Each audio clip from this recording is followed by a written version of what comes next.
सभी को, all students को नए साल की हार्दिक बधाइयाँ। सभी का जीवन मंगलमय हो और सभी अपने जीवन में प्रगति करें, प्रगति के पथ पर आगे बढ़े। ऐसी मैं हार्दिक शुभकामनाएं आप सभी को देती हूँ और आपके मंगलमय जीवन के लिए कामना करती हूँ। वंस अगेन ऑल स्टूडेंट्स को हैप्पी न्यू ईयर। तो देखिएगा, आज आपका 4th कंपलसरी पेपर है गाइडेंस एंड काउंसलिंग और यूनिट आपकी 3rd चल रही है। टॉपिक है पिछड़े बालकों का समूह और सब टॉपिक है पिछड़ेपन के कारण, यानी कि पिछड़ेपन के क्या कारण रहे हैं, ऐसे कौन से कारण हैं जिसके कारण पिछड़े बालकों की शिक्षा में ये कारण शामिल होते हैं। इन कारणों के कारण यानी कि पिछड़ेपन के कारण वो बालक शैक्षिक उपलब्धि या शैक्षिक प्रगति को प्राप्त नहीं कर पाते। तो पिछड़ेपन के अनेक कारण होते हैं, यानी कि शैक्षिक पिछड़ापन अनेक कारणों का परिणाम होता है।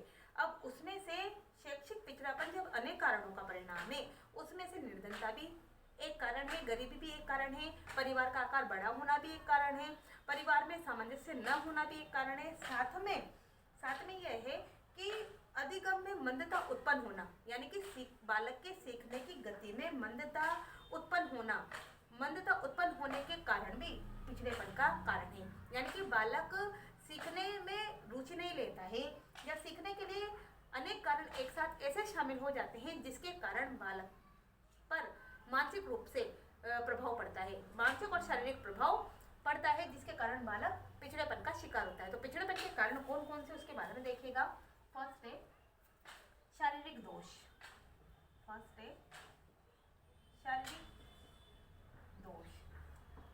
शारीरिक दोष यानी कि कुछ बालकों में विभिन्न प्रकार के शारीरिक दोष होते हैं, यानी कि कुछ बालक ऐसे होते हैं जिसमें विभिन्न प्रकार के शारीरिक दोष पाए जाते हैं, जिसमें से शारीरिक निर्बलता यानी कि शारीरिक दुर्बलता यानी कि शरीर का कमजोर होना, तुतलाना, हकलाना या फिर कम सुनाई देना आदि ऐसे शारीरिक दोष बालक में पाए जाते हैं। अब ये शारीरिक दोष एक या अधिक शारीरिक दोष यानी कि एक ही बालक में अधिक शारीरिक दोष होने के कारण पिछड़े हुए बालक पूर्ण तरीके से अपने कार्य को नहीं कर पाते। यानी कि जिस बालक में कम सुनाई देना यानी कि कम सुनना और कम सुनने के साथ उसकी शारीरिक दुर्बलता भी पाई जाती है। शारीरिक दुर्बलता के कारण यानी कि शरीर कमजोर होने के साथ अगर वो कम सुनता है तो ऐसा बालक शारीरिक रूप से किसी भी कार्य को नहीं कर पाता है। यानी कि किसी भी कार्य को करने के लिए वो कार्य को करना तो चाहता है, लेकिन शारीरिक दुर्बलता के कारण और कम सुनने के दोष के कारण वो उस कार्य को नहीं कर पाता है, पूरा नहीं कर पाता है। साथ में इसके कारण ही उसकी सीखने की गति भी मंद हो जाती है। यानी कि शारीरिक दोष के कारण बालक के सीखने की गति भी मंद हो जाती है, सीखने की गति भी धीमी हो जाती है। क्यों धीमी हो जाती है? क्योंकि वो टाइम पर अपनी क्लास को अटेंड नहीं कर पाता है। क्लास को अटेंड न करने के कारण, शारीरिक रोग होने के कारण, शारीरिक दोष होने के कारण, कम सुनने के कारण या फिर हकलाने के कारण, तुतलाने के कारण या शारीरिक निर्बलता के कारण यानी कि शरीर का कमजोर होने के कारण, शारीरिक दोष होने के कारण वो अपनी क्लास को पूरी तरीके से अटेंड नहीं कर पाता है, जिससे उसकी सीखने की गति धीमी पड़ जाती है और वह दूसरे बालकों से पिछड़ जाता है। तो यह भी पिछड़ेपन का कारण है। सेकंड है शारीरिक रोग।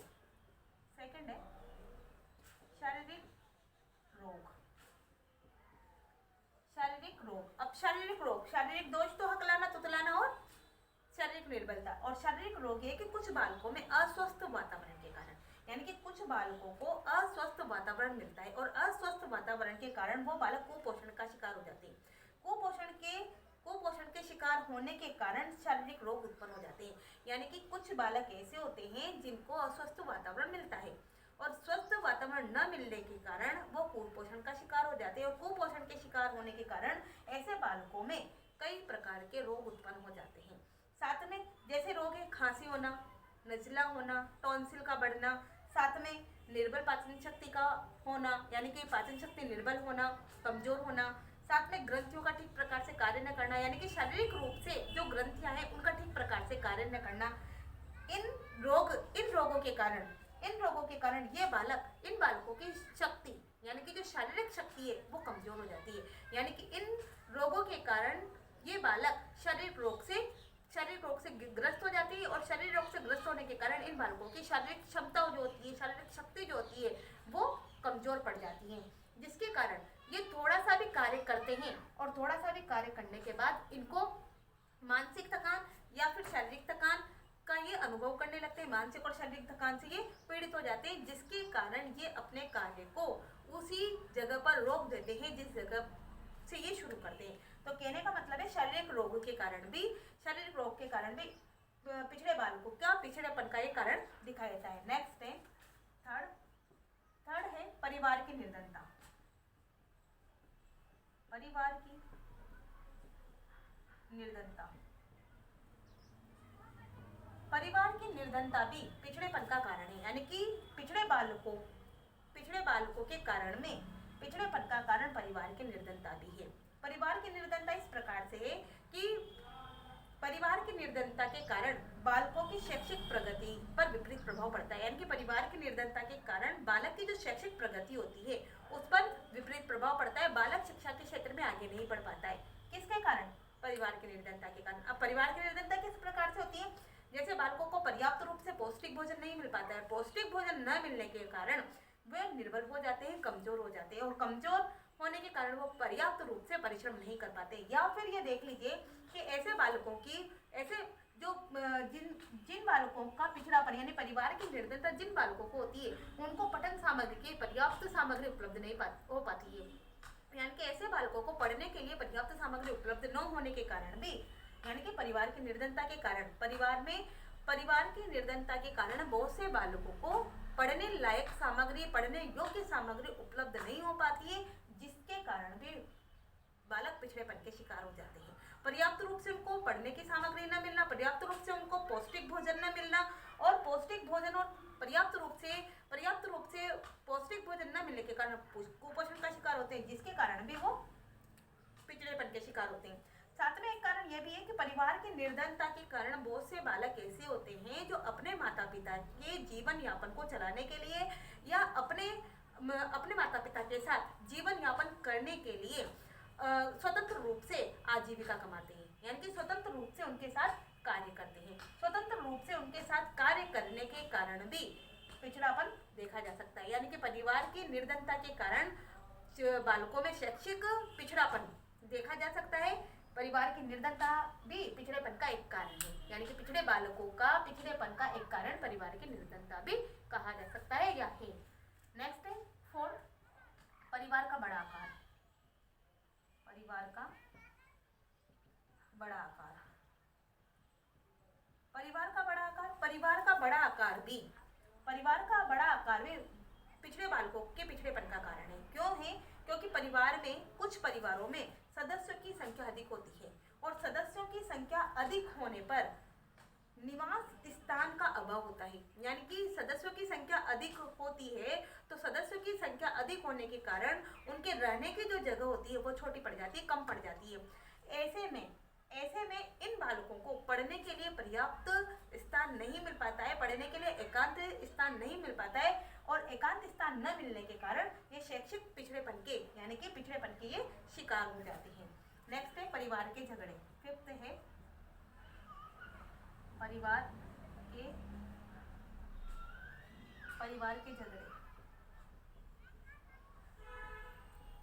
परिवार के झगड़े यानी कि कुछ परिवारों में सदस्यों में एक दूसरे से सामंजस्य करने का गुण नहीं होता है, यानी कि बहुत से परिवार ऐसे होते हैं या कुछ परिवारों में ऐसा होता है कि सदस्य एक दूसरे से सामंजस्य नहीं करना चाहते, यानी कि एक दूसरे से समायोजन का गुण स्थापित न होने के कारण और निरंतर किसी न किसी बात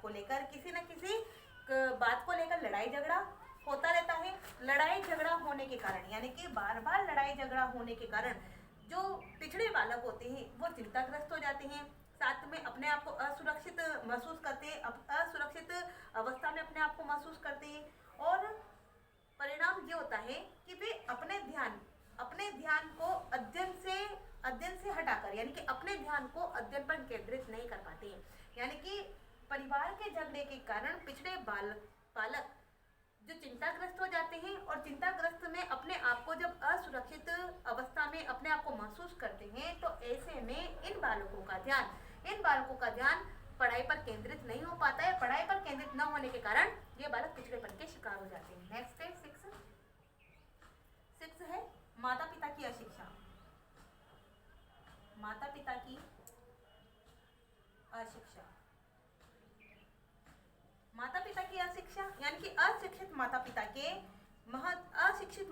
के कारण, यानी कि अशिक्षित माता पिता जो शिक्षा का महत्व नहीं समझते हैं, यानी कि अशिक्षित माता पिता जो शिक्षा का महत्व नहीं समझते हैं और शिक्षा को महत्व नहीं देते हैं, शिक्षा को महत्व न देने के कारण भी बालक पिछड़ेपन के शिकार हो जाते हैं। क्यों होते हैं?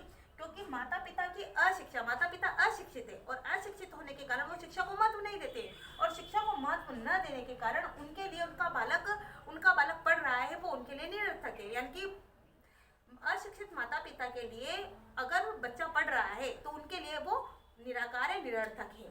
ऐसे में बच्चों के संबंध में, यानी कि जो जिनके माता पिता अशिक्षित हैं या निरक्षर हैं, तो ऐसे माता पिता की शिक्षा के लिए कपूर स्वामी ने लिखा है कि ऐसे माता पिता के बच्चों में न केवल शैक्षिक पिछड़ापन का विकास होता है, यानी कि ऐसे माता पिता के बच्चों में न केवल शैक्षिक पिछड़ेपन का विकास होता है बल्कि वे शीघ्र निरक्षर की गति या निरक्षर हो जाते हैं, यानी कि निरक्षर की गति की ओर बढ़ते हैं या निरक्षर हो जाते हैं।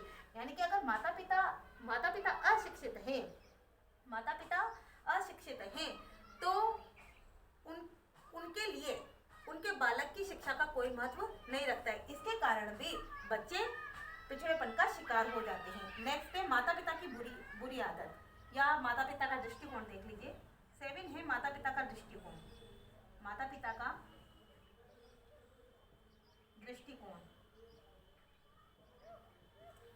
का दृष्टिकोण, माता पिता का दृष्टिकोण से तात्पर्य यह है कि कुछ माता पिता अपने बालकों को आवश्यकता से अधिक कठोरता का व्यवहार करते हैं। यानी कि कुछ माता पिता ऐसे होते हैं जिनका नजरिया ये होता है कि वो अपने बालकों के साथ आवश्यकता से अधिक कठोरता का व्यवहार करती है, और कुछ माता पिता ऐसे होते हैं जो अपने बालकों से आवश्यकता से अधिक लाड प्यार करते हैं। यानी कि कुछ माता पिता जो अपने बालकों से आवश्यकता से अधिक कठोर और आवश्यकता से अधिक लाड प्यार करते हैं। दोनों प्रकार की, यानी कि इन दोनों प्रकार के, आवश्यकता से अधिक लाड प्यार और आवश्यकता से अधिक कठोरपन व्यवहार, इन दोनों प्रकार के माता पिता अपने बच्चों में स्वतंत्रता और आत्मविश्वास के गुणों का विकास नहीं होने देते। यानी कि जिस माता पिता का नजरिया ये होता है कि वो अपने बच्चे को आवश्यकता से अधिक लाड प्यार करते हैं और आवश्यकता से अधिक कठोर व्यवहार करते हैं, ऐसे माता पिता अपने बालकों में न तो आत्मविश्वास का और न ही स्वतंत्रता का, आत्मविश्वास और स्वतंत्रता इन दोनों गुणों का विकास वो अपने बालक में नहीं होने देना चाहते। ऐसे में इन गुणों के अभाव में, यानी कि आत्मविश्वास का और स्वतंत्रता के गुणों के अभाव में शिक्षा में किसी न किसी प्रकार की प्रगति असंभव है। यह भी पिछड़ेपन का कारण है। नेक्स्ट है विद्यालय में अनुपस्थिति। 8 देख लीजिएगा। विद्यालय